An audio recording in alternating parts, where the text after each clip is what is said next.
मित्रों, साथियों, चेतनशील प्राणियों, आज कोरोना वायरस के रूप में एक भयंकर बीमारी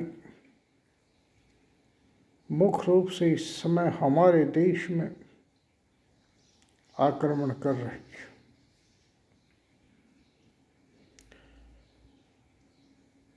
मैं ये बात केवल भारत के संदर्भ में ही कह रहा हूँ। भारत में इस बीमारी से हाहाकार मचा हुआ है, परंतु एक बात सामने हमारे इस बीमारी ने हृदय तक पहुंचाई है। वो बात है कि आज तक जो परिवार की जो व्यवस्था जन्मी, उपजी और विकसित हुई, उसका सब्स्टिट्यूट, उसकी प्रतिस्थापना कोई भी नहीं है। दूसरी बात, आज़ादी के बाद और आज़ादी से पहले हमारे मनीषियों ने जो सोचा कि एक संगठित और ताकतवर सार्वजनिक व्यवस्था प्रजातांत्रिक मूल्यों के अंतर्गत होनी चाहिए, अर्थात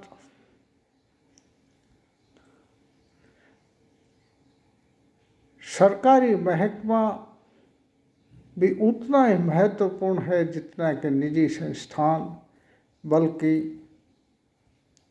इस प्रकार के भयंकर आपदाओं में तो सरकारी महकमा और सरकारी तंत्र ही काम करता है।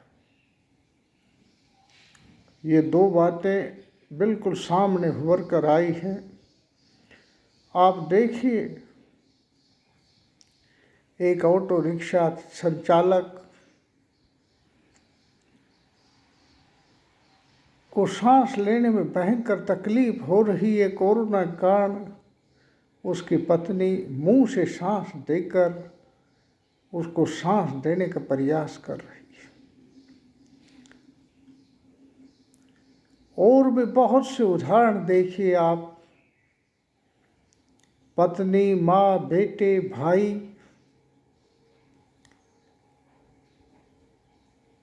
जब कोई भी इस वायरस से संक्रमित आदमी के पास नहीं जाना चाहता, यही लोग उसकी सेवा करते हैं, यही उसके हॉस्पिटल तक पहुंचाते हैं और यही लोग इसको अंतिम संस्कार करते हैं, उसकी शव यात्रा पर जाते हैं। आप अंदाज लगाइए कि संक्रमित लोगों की सेवा में परिवार के कितने लोग बलि चढ़ गए, कितने लोग मर गए, इसका आंकड़ा हमारे पास नहीं। परंतु इसके अलावा कुछ सामाजिक संगठन जिनके अंदर मानसिक स्तर, चेतना की स्तर परिवार से भी ऊंचा उठा हुआ है, उनको छोड़कर और एक सरकारी संगठन, अर्थात आज के डॉक्टर, आज का नर्सिंग स्टाफ, आज के पुलिस, ये आप देखोगे तो हजारों की संख्या में पुलिस ऑफिसर्स, पुलिस कर्मचारी, हजारों के संख्या में डॉक्टर और नर्सिंग स्टाफ इस कोरोना संकट में सेवा के दौरान मारा गया। केवल निजी क्षेत्र इसका लाभ उठा रहा है, बाकी दो ही प्रकार के लोग, दो ही प्रकार की व्यवस्थाएं इस संक्रमण काल से लड़ रही है। एक व्यवस्था